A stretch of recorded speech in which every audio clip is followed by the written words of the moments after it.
All right, my beautiful people, man. Good morning. Good morning to you. Give me just a second here. I gotta hit this and just share button, let people know that we're here on Instagram Live and YouTube Live for the New Black Wall Street Book Club, where Black folk do read. And today or this morning, it is our study. That's right, it's our study. As we prepare for our millionaire mastermind meeting this evening. And so every Sunday morning, I've just studied. I've just prepared, get my reading out the way. Unfortunately, I don't do it ahead of time. So this is my ahead of time. So I just share things that I do with you. I just share things that I do to be successful, and hopefully it helps you to be successful as we change the way that we think. If you change the way that you think, you'll change your results. I'm telling you, you change how you think. Now, I know it sounds crazy, right? It's like, well, I think how I think. No, yeah, you think how you think, and you get what you get. But once you begin to decide to change, you'll start to get different results. And so, if you fix your mind, you will fix your money. If you fix your mind, you will fix everything else in life. 1 second, guys. I just want to hit this place to hit this invite button or hit the share button. Go ahead and hit the invite button and share button. Let people know we're here. By the way, thanks so much for joining Instagram Live, YouTube Live. Um, a millionaire mastermind study. Yeah, I like this. I like that. We're gonna do the millionaire mastermind study. Good morning to you, by the way. This is the New Black Wall Street Book Club, where Black folk do read. You put in a book, we absolutely will find it.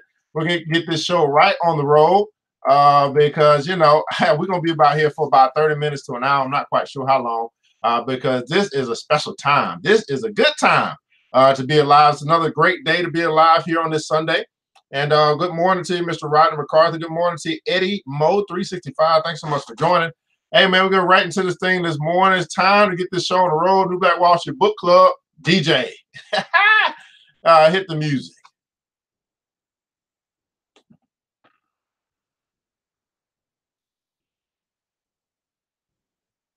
Oh, the words from the pages change your world. Your world can change your heart. You can change your mind. You can change your life. Can change your world. All right, my beautiful people, man. Thanks so much for joining us here this morning on the New Black Wall Street Book Club, where Black folk do read. You put in a book, we absolutely will find it. I'm your host, ERGJ, your certified financial educator, CEO of ERGJ Enterprise and ERGJ Black Bazaar, and also international best-selling author of the book, The Black Billionaires Club. That's right, The Black Billionaires Club. It's a study of Black wealth. It's a study of the 12 richest Black people in the world today and how they built their wealth. And I don't know about you, but when I said I'm Black and I found Black people that are rich, and I wanted to know how they did it. And I don't, still some people still haven't gotten the book. I guess they're not interested in knowing how Black people have built wealth. And actually, these are people that are alive today, by the way. You can pick this book up at www.theblackbillionairesclub.com, www.theblackbillionairesclub.com. And while you're there, there is a club that you can be a part of, that you can join as well. And by simply deciding you're going to invest $20 a month into yourself, you can do that as well at www.theblackbillionairesclub.com. While you're there, click on Join the BBC. Now, what do you get with the BBC? Well, the Black Billionaires Club, you get a chance to be a part of our Millionaire Mastermind meeting. That's going to be tonight, Sunday night at 8:30. We're going to begin that. And that's where people are coming together to hold each other accountable to success. And we found that as we hold each other accountable to success, that we get there much quicker. Why? Because we get there together. I know it seems like you'll get there faster alone, but no, when you start putting minds together, there's a mastermind. That mastermind can help you think differently than you do and get different solutions than you could get by yourself. Also, we have trainings available, opportunities for you to make money with us as well. And we can do that all as part of being a part of the club. Go ahead and join the BBC today. Make a $20 decision to change your life. Now, also, not only that, guys, what we do have today, we're going to have our Millionaire Mastermind makeover, our flashcards. So we're on day number 20. And these are actually 21 flashcards, 21 days it says to change our way to think, 21 days to change habits. And these are habits of thought. Today we're going to be talking about accurate thought, by the way. So we're in day number 20. Day number 20, everybody put in the console, no boundaries. That's right, no boundaries today. No Boundaries. All right. Good morning. No boundaries. Simply says this. Good morning to you, Miss Tanya Flowers, Miss L. Kenny. Thanks so much for joining. Good morning to you. Simply says this. I have no boundaries on what I can accomplish, except for the boundaries I put on myself. I have no boundaries on what I can accomplish, except for the boundaries I put on myself. Is it possible that you've been holding yourself back from the things that you can do, things that you can have, things that you can acquire, right? By putting boundaries on yourself. It's called, you think that there's this, the ceiling is the limit, right? The ceiling is, no, the ceiling is only a limit because you think it is. No boundaries. I have no boundaries on what I can accomplish, except for the boundaries I put on myself. That's day number 20 of the 21-day millionaire mindset makeover. You can do that yourself. You can get these cars yourself for $20. Just inbox us. Let us know you want to get them today. That's right, $20 to do a 21-day change of thoughts, and then you'll begin to change the results that you get out of this world. Well, again, guys, you pick up the Lead by Billionaires Club. You click up the Millionaire Mastermind flashcards as well. And then also, we're going to be going through today our text, our study. Everybody put in the console study. That's right. Life is a study. The question is, what are you studying? See, many people are studying drama, dysfunction, stress, worry, anxiety. They're studying all these things. But I've just decided for my life, I'm going to study something different. And one of the things that I study is money. One of the things I study is success. One of the things I study is wealth. One of the things I study is relationships. What are you studying? Right? What are you putting your energy into learning or deciding to learn? Right? My mentor says, he said that formal education will make you a living. Many of us have been through that. We've been through school institutions. We've been through college. We've been through the Army, the Navy, the Armed Forces. We've been through some formal education. And that's going to help you make a living. That's great. Making a living is important. But he says that but self-education, the things that you decide to learn on your own, things that you decide to put into your membrane, things that you decide to study will make you a fortune. And I found that to be true. The things that I've decided to learn on my own have made me more money than things that I was forced to or instructed to or learn that everybody else learned. I don't know about anybody else, but the things I decided to learn, see, I learned how to build my own website. That made me a lot more money than all the things I learned in college. I learned some things on my own about money, about enterprise, about marketing, all these things. If nobody ever taught me, I taught myself. Right? What are you deciding to study? And our study today is the law of success. That's right, the law of success by Napoleon Hill. The law of success by Napoleon Hill. And we're into a lesson. Now, that's interesting. This book, it talks about lessons. We're in a lesson on accurate thought. Everybody put in console accurate thought. Accurate thought, thinking straight, getting your mind right. Accurate thought is what we're in today. We're going to keep on where we left off at last week in this study, this lesson. Learning to succeed, right? Accurate thought. Now let's see where we left off. Let's see where my last little highlighter. Okay, hit here. Let's go back up and see what he's talking about. Okay. He said, all right, let's pick this thing up. Whoo! Good morning to you, by the way. He says, let us analyze briefly a few men who have made it their business. Everybody put in console, make it your business. You got to make it your business to deal with the important and relevant facts pertaining to their life work, making it your business to deal with things that are important and relevant. Now, this is interesting because it's two words, important and relevant. Now, why is it so important? Because, why is it so valuable? Because there are things that we can deal with that are not important to our life work. There are things that we deal with, that we take on, we give our time, we give our energy to, that are not relevant to our life work. Now, that doesn't mean that the things in itself are not important.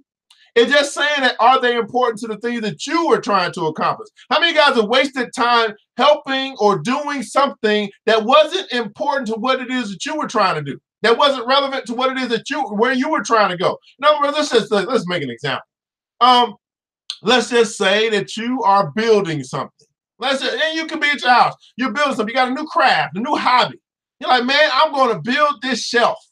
Okay, let's just call it a shelf. This is your dream, whatever, right? But then you get a call from a friend, and the friend's like, hey, come over here and help me, you know what I'm saying, put in this toilet. You're like, well, hold on. That's important to you, but I'm building my shelf. And you're like, well, I want to help my friends, so I'm gonna go over and help them put in this toilet, which is cool. You can help them, right? But then did they come help you with your life work, with your thing that you were trying to do? Many times we find ourselves wasting time, not wasting time, giving our time to other people's projects and not making enough time for our very own. And then we find that there's not an equal exchange. Well, I help you with your project, you help me with mine. Spending time, energy on things that are not important and not relevant to your life work. Now, I'm not saying that you shouldn't do it, you shouldn't help people. That's not what we're saying. We're just saying, hey, are you keeping in mind, are you considering what you are trying to accomplish as you make these other decisions that take you off course? How many guys will be honest this morning and say, you know, I made some decisions that have taken me off course, that have taken me out of my lane, that have taken me off track of what I'm trying to accomplish? Writing that book, and you got thrown off track. Making a little extra money, you got thrown off track. Doing some things that are going to take you towards your goals, and you got thrown off track.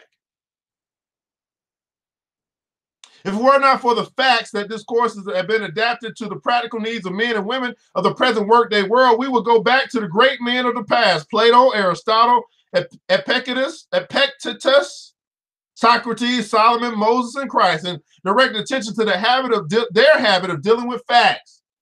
However, we can find examples nearer to our generation that will serve our purpose to better advantage at this particular point. Inasmuch as this is an age in which money is looked upon as being the most concrete proof of success, let us study a man who has accumulated almost as much as has any other man in the history of the world, Mr. John D. Rockefeller.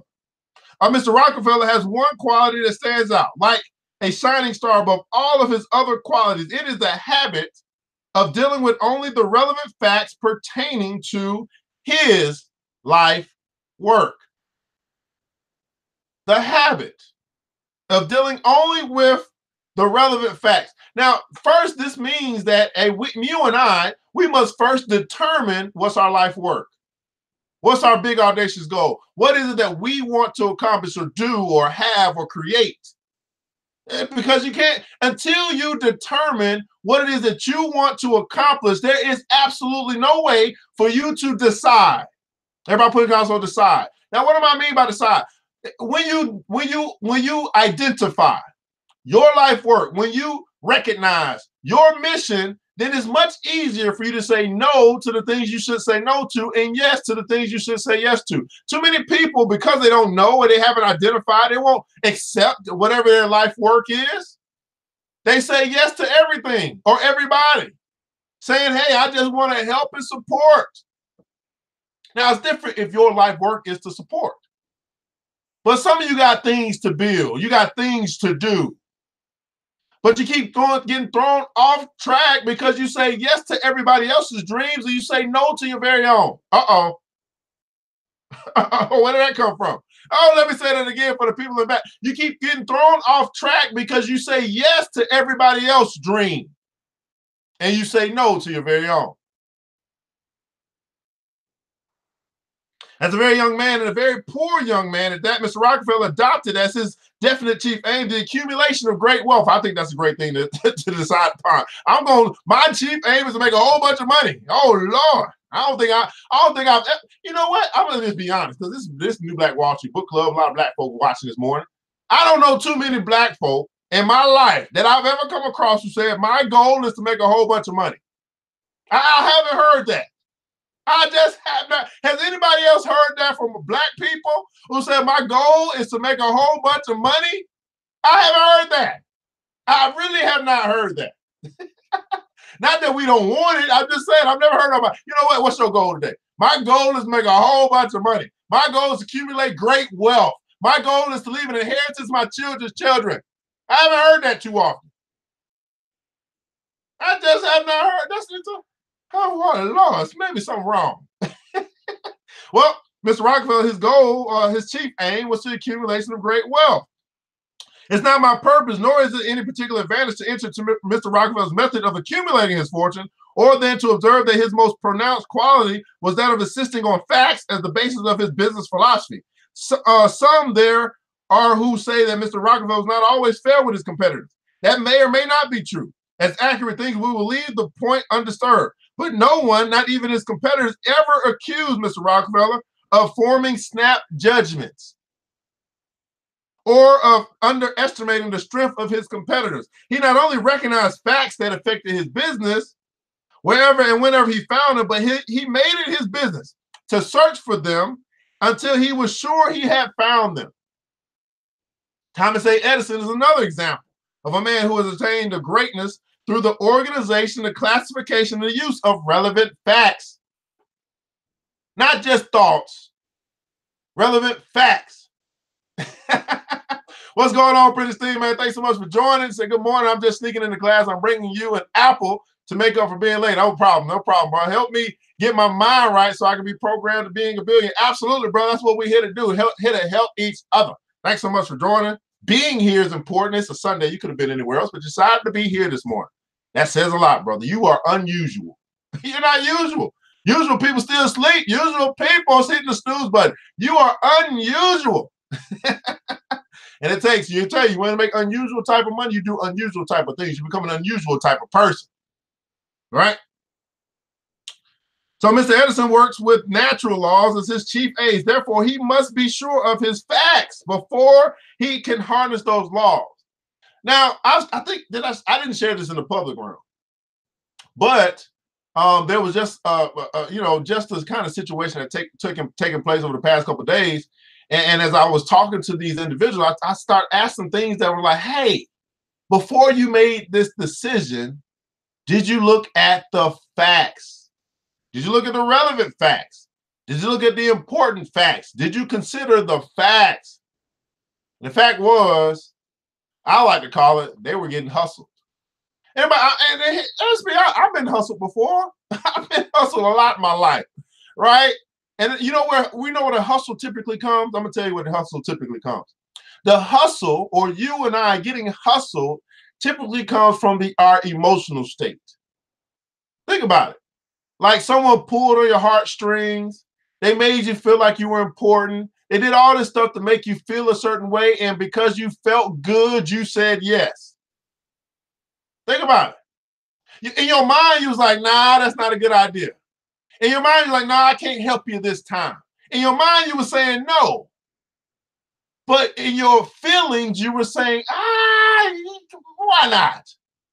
Now, notice I said this. In your mind, you said no. Your feelings said, why not? None of it said yes. But you did it anyway. You did it because you wanted to help.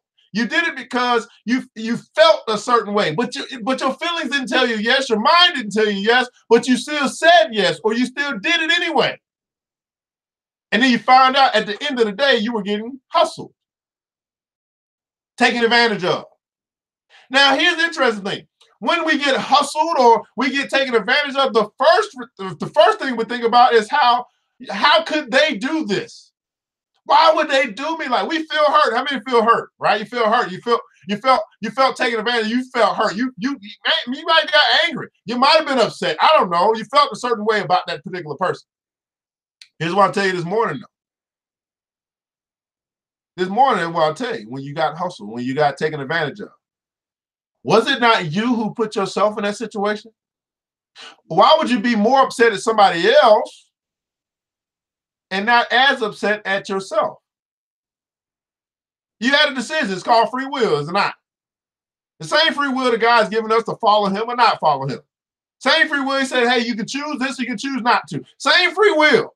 But yet we get hurt, as Ms. Fowler said, get hurt by other people. But isn't it really more like we should be more hurt or upset at ourselves? Now, why I say it like this?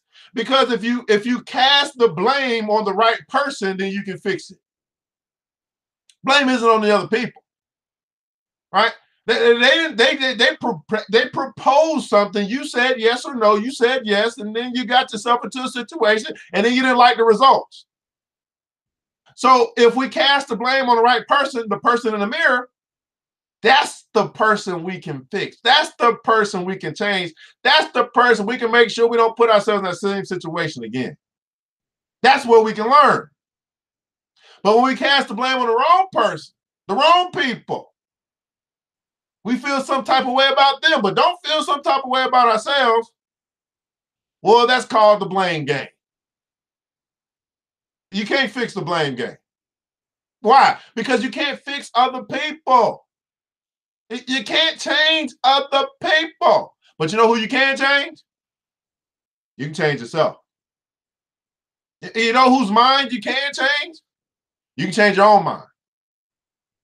See, if you want your life to change,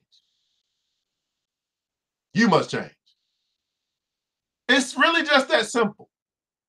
Right now, I want you to think about the last time that you were hurt. Last time you felt like someone, I don't know, took advantage of you, or you felt, that someone was disloyal or a traitor or whatever. Right? Jesus had to deal with this. Jesus had a person named Judas in his court. He had somebody named Judas. Now, here's the interesting thing about it. Jesus, as the story goes, he knew these men. Matter of fact, he knew that Judas was going to betray him. Did he not? But yet he still allowed Judas to hang around, even though he knew that Judas was going to betray him. And then even after what he prophesied, what he knew was going to happened, he still forgave the man who did it. Now, I don't know. We talk about this. We talk about, doing what Jesus did. That's what some people say. And I want to know that if Jesus was in your position, if he got hurt like you got hurt, what would he do? Now, this is interesting because many of us have been in the same situation as Jesus. Many of us knew that we had a traitor in our camp. Many of us knew that someone was going to hurt us. Many of us felt it coming. We saw the sign. We knew it was going to happen. But yet we still, at the end of the day, played the blame game.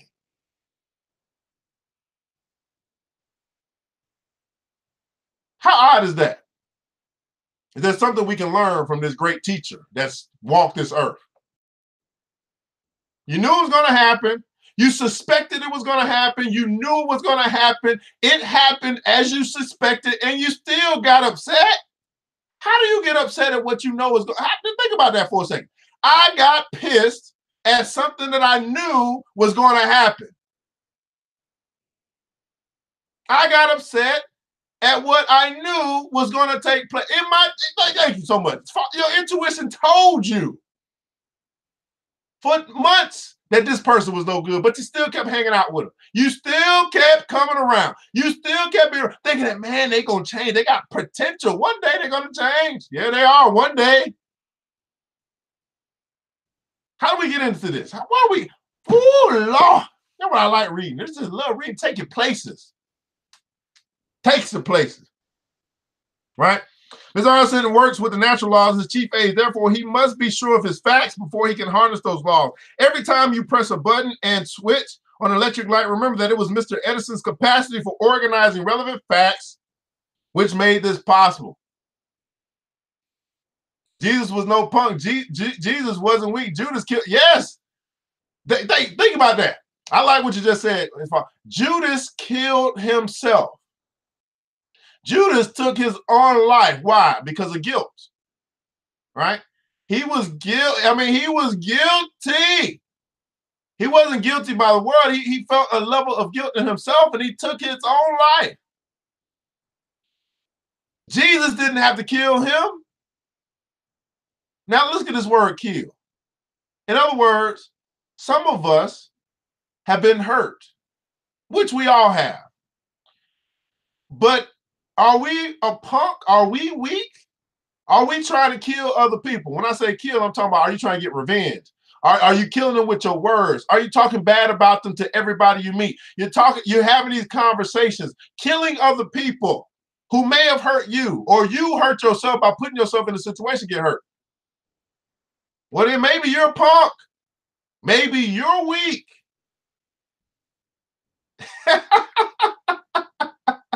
Oh man, I'm telling you, the truth hurts. It hurts. It sets you free, but it hurts first. Woo! Every time you hear a phonograph, remember that Mr. Edison is the man who made it a reality through his persistent habit of dealing with relevant facts. Every time you see a moving picture, remember that was born of Mr. Edison's habit of dealing with important and relevant facts. In the field of science, relevant facts are the tools with which men and women work. Mere information, listen to this, mere information or hearsay evidence is of no value. And I think that we need to get to this place where mere information, just because somebody said it, hearsay evidence, they say, he say, I heard this, is of no value. This is important. Some of us take these words that people may have said, what social media says, what gossipers say, all this hearsay evidence, and we may make it valuable. But when you get to a place of accurate thought, you find no value in the trolls. You find no value in the haters. You find no value in the gossipers. Why? Because all they're doing is talking. They're not doing. I mean, why pay attention to people who are doing absolutely nothing? No value. Ms. Margaret up now. Just because someone said it doesn't make it true. Just because it's on the internet doesn't make it true. Just because you Googled it doesn't make it true. The truth will set you free. Hearsay evidence could never have produced the incandescent electric light, the phonograph, or the moving picture. And if it had, the phenomenon would have been an accident. In this lesson, we're trying to prepare the student to avoid accidents. Everybody put in comments, so avoid accidents. Avoid accidents. Now, let me say it. We're trying to prepare you and I, the students of this lesson, to avoid accidents. You get into accurate thought, you learn how to succeed, and you avoid accidents. In the comments below, matter of fact, I love this. I love when we start getting together and talking. When's the last time that you can remember where you avoided an accident? And you were like, yes, you felt good. You're like, I mean, you didn't feel good that the other people went through the accident, but you felt good that you avoided the accident. You're like, man, that could have been me. Oh, that might have been. Now, of course, when we say accidents, many of us think about that car accident. That if you'd have left 5 minutes earlier, 10 minutes later, whatever the case may be, you would have been in that accident. But I'm just talking about any kind of accident. A money accident. Many of us have been in money accidents. We ran right through the stop sign and we found ourselves in a crash with our money. Right? When's the last? In the comments below. LK said avoiding one now. That's a serious student right there. When's the last time you can remember this? I mean, this is. Let me think if I can remember the last time I avoided an accident. Oh Lord, a money accident, a relationship accident, an emotional accident. I don't know. When's the last time? This is good stuff. Think about it. Take a moment to just consider, ponder for a minute, meditate. Think, who last time I avoided an accident? He said, an accident is an accident, right? But we're talking about preparing you to avoid an accident. And I think some of us, many of us, all of us, we can think of a time where you know what? I can think of a time I avoided an accident. And I'm going to tell you one about my friend yesterday. So this weekend, I had like 1, 2, 3, I had like 4 different things I could have done, right? And I had to choose upon it. And I think I chose the right one.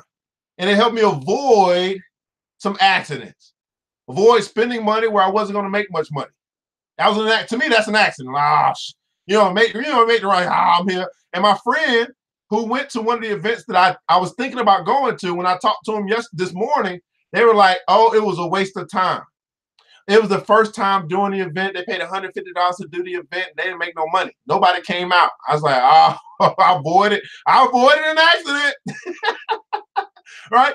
LK say exactly. When you prepare, you can steer clear of the crap, the hurt, the pain, what you have. Accidents are always ready to happen and ready. Are you ready to? Are you ready to avoid it? So I felt like I avoided an accident yesterday. It's yesterday. I avoided an accident. Spending money on something that I wasn't going to allow me to make money, any money or much money at all. To me, I avoided an accident. And although I didn't make as much money as I'd like to make yesterday, I still made some money. I put myself in position to win, right? When's the last time you think? Hey, just be honest this morning. If you can think about it, say, man, how about this? How about this? The last your relationship that you avoided. The person, they looked good, but they wasn't good. You thought about it, but you said, too many signs. Way too many signs.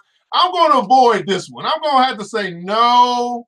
I'm going to have to make myself unavailable. I'm going to have to stay tuned in to my work. I'm going to have to stay on track with what I'm doing. And you realize now that you avoided a relationship accident.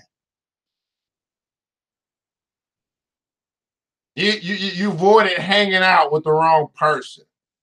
You avoided being around that negativity and bringing you down. You avoided an accident because of what you've learned. I've seen this before. Everybody put in the console, I've seen it. You've seen it before. You've seen it. You've attracted the same thing, very honestly, for a long time. You've seen it before. See, these things, they recycle themselves. You've seen it before, but this time you reacted differently. This time you said, no, that's not for me. This time you said no instead of yes. Be the Light said, yes, I avoid an accident by paying attention to the details surrounding the situation. Intuition is real. We must tap into it more often. Like I said, Mr. Mark said, accidents are preventable when you are more prepared. The question now arises as to what constitutes an important and relevant facts. The answer depends entirely upon what constitutes your definite chief aim in life. For an important and irrelevant fact is any fact which you can use without interfering with the rights of others in the attainment of that purpose. All other facts, as far as you are concerned, are superfluous and of minor importance at most. However, you can work just as hard in organizing, classifying, and using unimportant and irrelevant facts as you can in dealing with their opposites, but you will not accomplish as much. Let me read this, because this is what we were asking in our Millionaire Mastermind meeting. We're like, well, what's important and what's relevant? Listen to how he defines it. First, right, the answer depends upon your definite chief aim. This is why it's so important to know what you want to do, what you want to accomplish, where the hell you're going. See, if you don't know where you're going, any road will lead you there. And too many of us have been taking any road. Let me say that again. If you don't know where you are going, if you don't know your destination, any road will take you there. And too many of us have been taking any road to get nowhere. But when you know where you're going, when you know what you want, when you know your mission, when you know what you're trying to accomplish, you don't take any road. Just any road. You don't. You start saying no to the things you should say no to. You start saying yes to the things you should say yes to.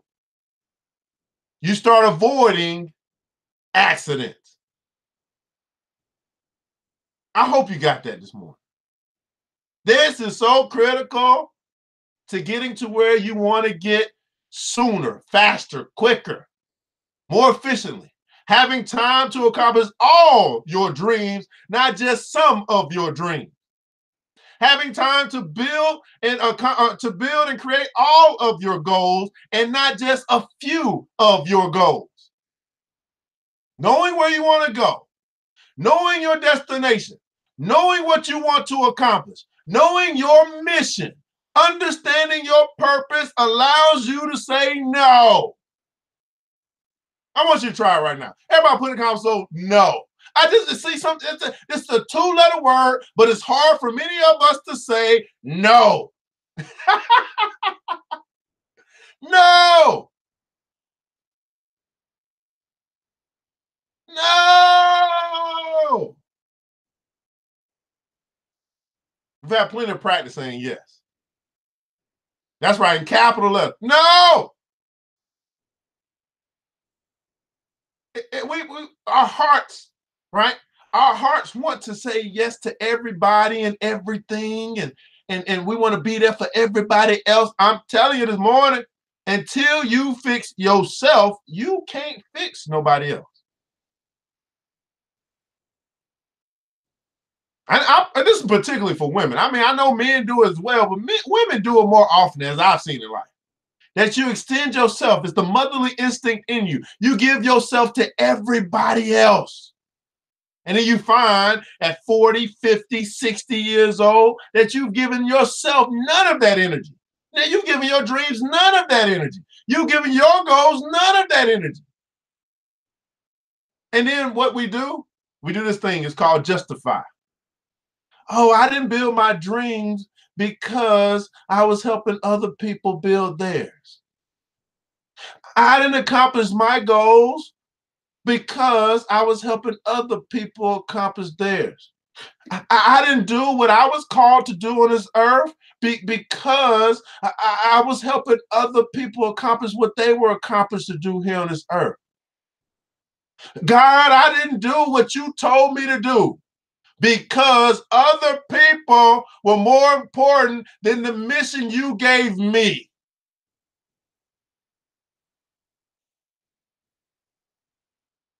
Ouch.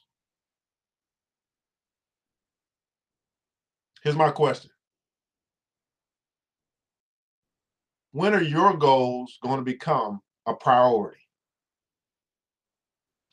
When are your dreams going to become a priority? When are you going to establish your definite, that means on purpose, your chief, that means your priority, and your aim, your definite chief aim, what it is that you are targeting, what it is that you're focusing, what it is that you are going to do, be, have, no matter what.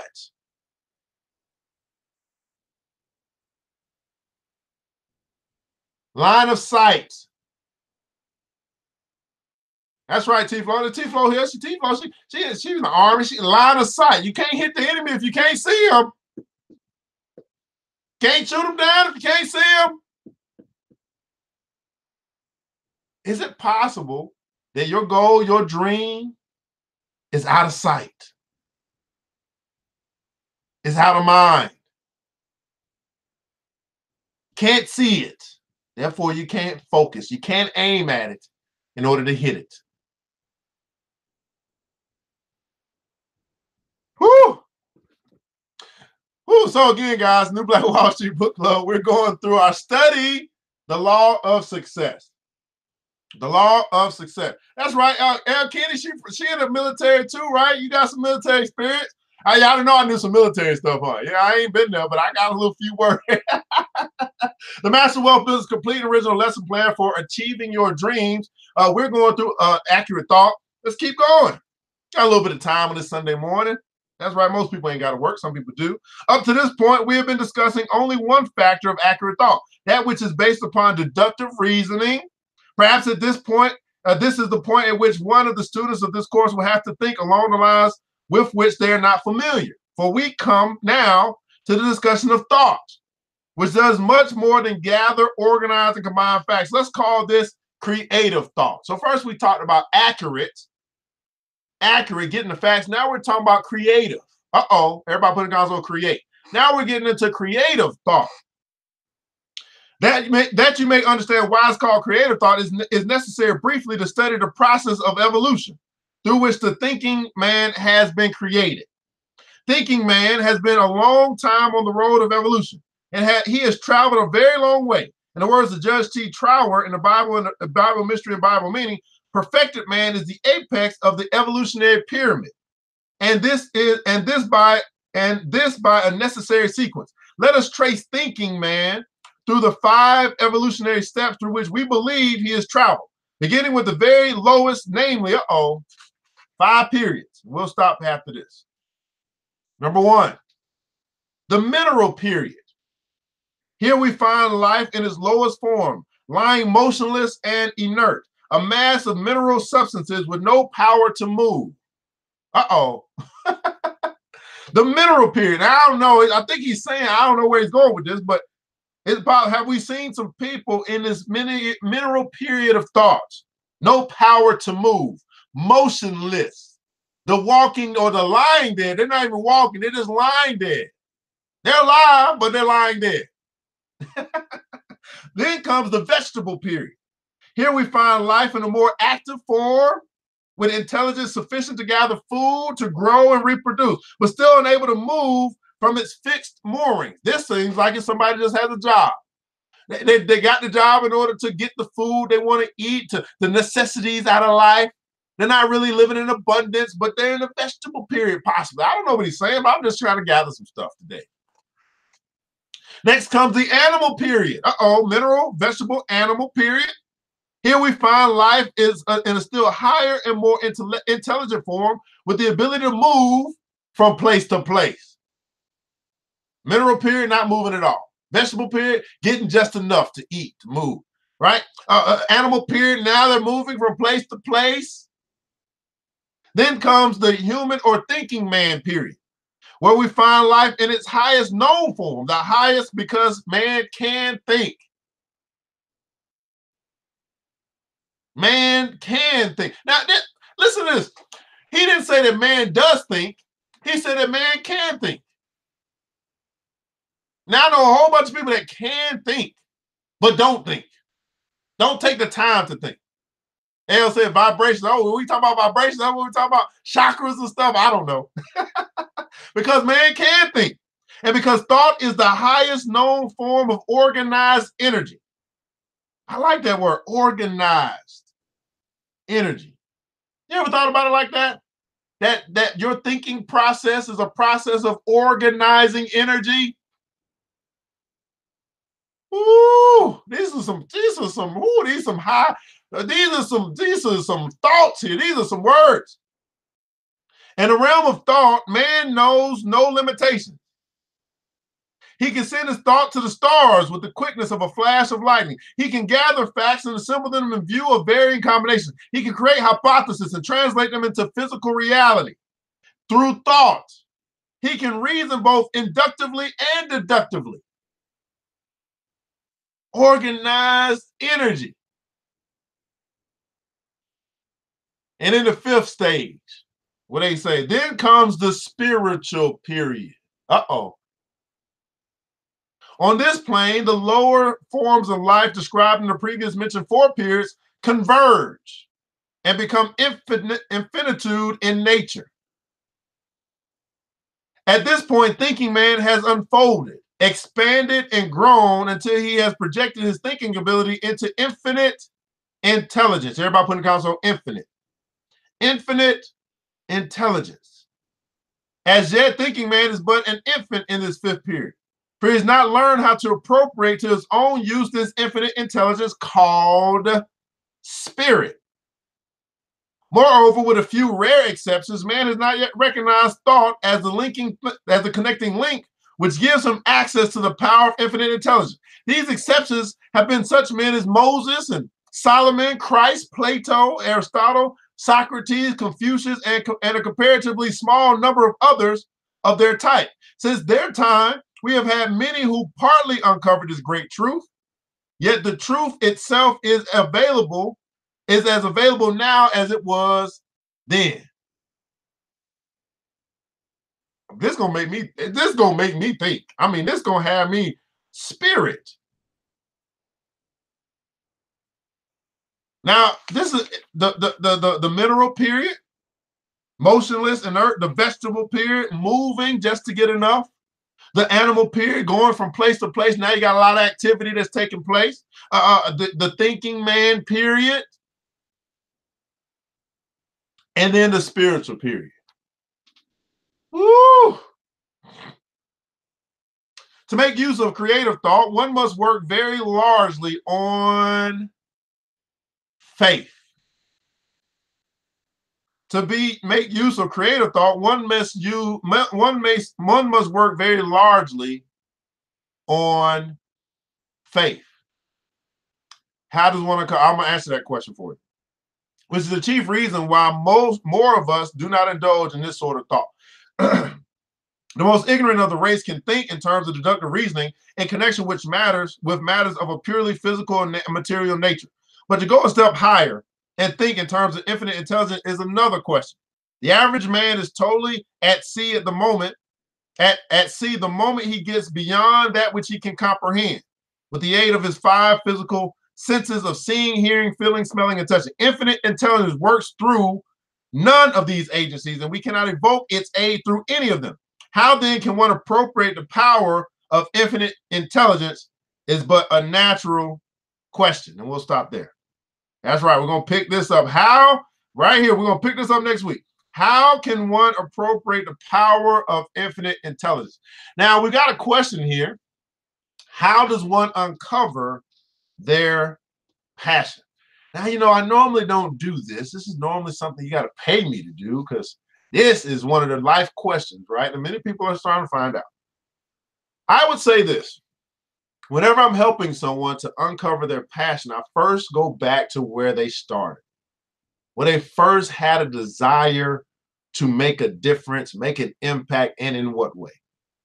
If you go back to your childhood, you go back to what got you started, what got you moving, what really bothered you as you grew up and you saw this thing called life. That's typically where you can find your passion.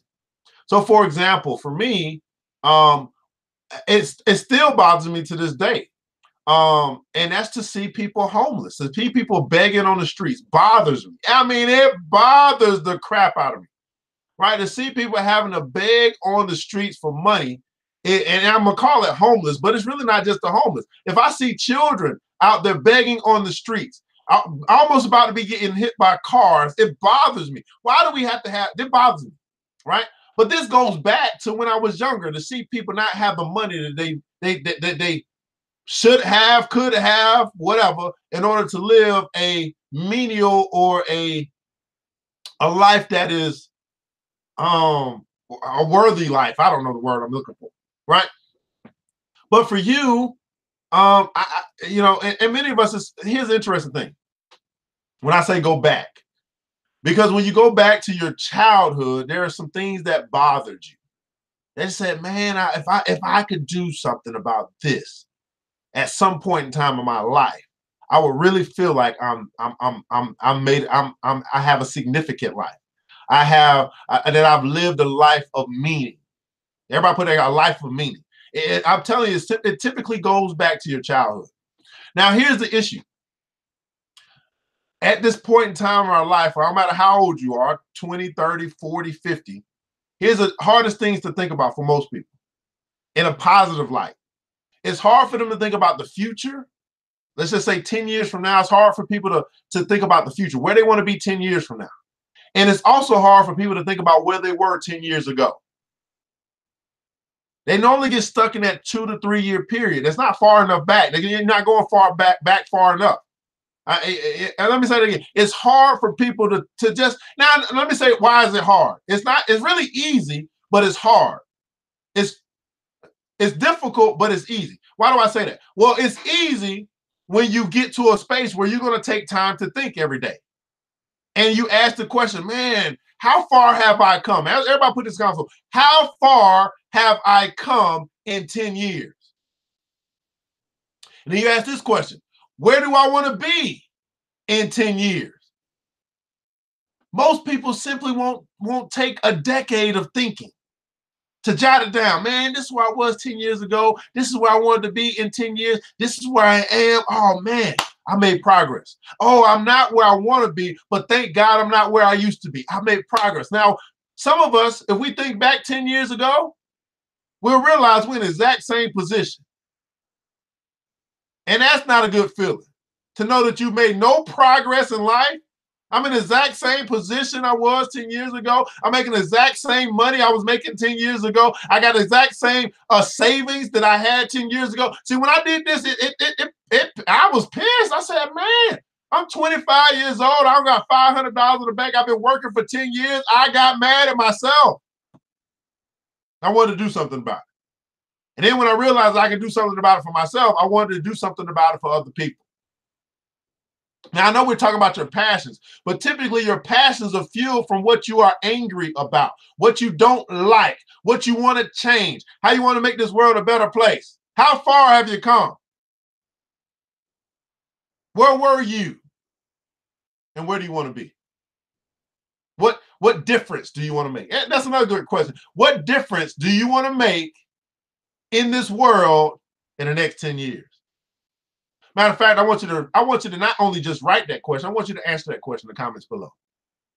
You want to know, you want to find out your passion, answer this question. What difference do you want to make in this world in the next 10 years? In other words, how do you want to make this world a better place? What do you want to do? What do you want to solve? What problem do you want to solve in the next 10 years with your life? When I answer that question, you'll find your purpose. What difference do I want to make? What impact do I want to make? What problem do I want to solve in this world with my life within the next 10 years? There's your answer to your question. And if you can't answer that question, it's time for you to make time to think. It's time for you to make time to meditate until, everybody put in console, until you got an answer. This answer isn't for anybody else, it's for you. Here's the difference that I want to make. See, I know for me, I know what I want to do. Next 10 years, I want to build a money school. Teach people about money all over the place. I'm still teaching people now. It's not like I'm not teaching people now, but I have a physical structure or an intangible structure that'll be teaching people on a big time basis about money. That's not the only thing I want to do in the next 10 years. I want to get homeless people off the street. I want to have a transitional house where I can put people in and take them through the school. The school's a part of their education, to learn about money so they can do for self. These are things that I want to do. These are things I'm going to do. I know for me, but I'm telling you, if you can answer that question, what difference do you want to make? What impact you want to make? What problem do you want to solve with your life within the next 10 years? There's your passion. And I'm telling you, once you stumble upon, once you what I call discover, everybody put in console discover. Once you discover, now why do I say discover? Because it's already in you. It's been in you since you were born. It's been in you since you were young. It's been there.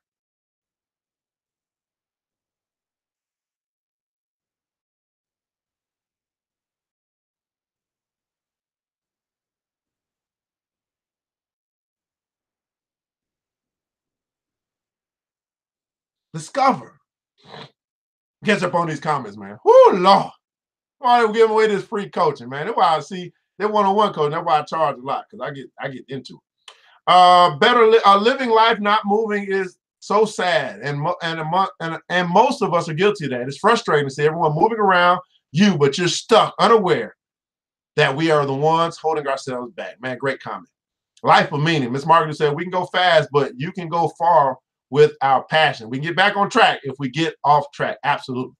Far have I come? Where do I want to be? How far have I come in 10 years? Where do I want to be? What difference do you want to make in this world?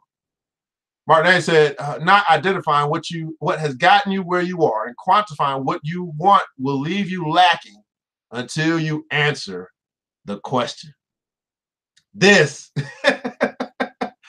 is the New Black Wall Street Book Club, where Black folk do read, where Black folk do study.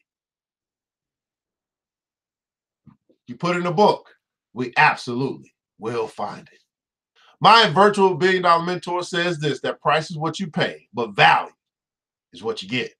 Right now, I want to think about the price you paid to be here, guys, to be a part of this study as we prepare for later on. If you haven't already joined the Black Billionaires Club, we're going to have a mastermind call this evening. Hopefully, you're part of it.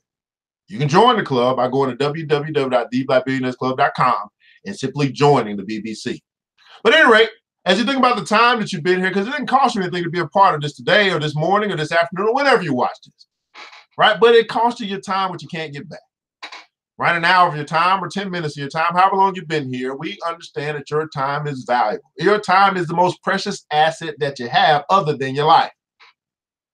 Now I want to think about the value that you receive. In the comments below, what value did you receive? Was this worth your time and why?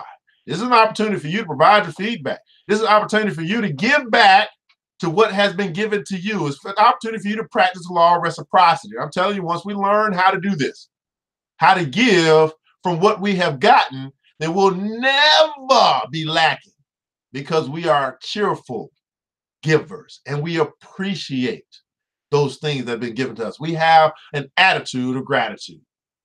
I'm not asking for your money, I'm asking for your words, right? Where am I? If that's a question, in the 5 steps or these 5, I'm not quite in the, I think I'm in between 4 and 5. I'm definitely in the thinking man period. That spiritual period made me think a lot. I'm probably in the shallow waters of the spiritual period. If I was to say so myself, I tap into infinite intelligence every now and again. I think we probably all do. But I definitely am not. I'm not there all the time. I haven't mastered it. I'm still woo, Lord Jesus, I don't know if I got a long way to go, but woo. Anyway, yeah, but what value did you receive today? Right? Now, as you guys type, I know I talk fast and you type, man. I just want to make you aware of a couple opportunities that you have. We mentioned the Black Billionaires Club. You can join that by going to www.theblackbillionairesclub.com. You can get the book that's the study on Black billionaires, the study of Black wealth. You can get that book today. Same place, www.theblackbillionairesclub.com. And then we've given you an opportunity to pick up the flashcards to change the way that you think, 21 days. You can do that by inboxing us and letting us know, I want to get those flashcards. You know, I'm going to take 21 days. I'm going to be serious about 21 days to change the way that I think, change my habit of thought, and I change my life forever. And last but not least, I want to make you aware of an opportunity for you to be a part of my next class. That's right. We're going to teach a class on how to build your e-commerce store. This world is going, this is a digital age, and this world gives you connection to everybody else in this world through the internet. My question to you is, why are you not online selling your products and services to everybody in the world? We are in a global economy, and you're still operating as if it's a local economy. Both are valuable and important, but if you want to tap into the rest of the world, you want to tap into the billions of people who might be interested in what you do, you need something online. And I can show you how to do that. We're gonna put that class together next Tuesday, not the Tuesday coming up, but on October 2nd. Want to be a part of that class? You go ahead and sign up and register for class today. Ms. Felicia says this, yes, I have to stay on fire for my desire. Fire, desire. Oh, Lord, you're about to get me into some songs. To recognize dead weight, I must stay focused on my business. And if I want to go far, I must travel to a destination by having a destination. That's right. Travel to a destination by having a destination. Ms. L. Kenny said, man, this was time well spent. And I want to tell you guys, you're unusual. You're extraordinary. And because you're extraordinary, you can expect to get extraordinary kind of money. Most people won't get up and do this in the morning. They won't connect. They won't elevate. They're still looking for something exciting or entertaining to do, I guess, maybe. But they won't empower themselves. They won't read. They simply won't do the things that are necessary for them to have the things that they say they want to have. Well, guys, this New Black Wall Street Book Club, what Black folk do read, and I want you to remember this, that it takes a village, and it starts with us. It starts with a man and woman looking in the mirror and deciding they're going to be the change that they want to see. Tonight, we have the Millionaire Mastermind Alliance, which is going to be going over what we've talked about today. Hopefully, you'll be a part of that tonight, that you've already joined the Black Billionaires Club, and you're ready to connect with other people. Not so you can go fast, but so you can go far. Ms. Mardane said it's critical to discover the possibilities, the power of the mind. That's right. Let's build, people. Let's build these bank accounts. Let's build these businesses. Let's build each other. And let's do it together. We all we got. But guess what? That's enough. Man, I pray to God it preserves you this week, and that as you set forth your goals, if you set your definite chief aim, that you'll go out and you will crush those goals. Till next time, you know what time it is? DJ, hit the music.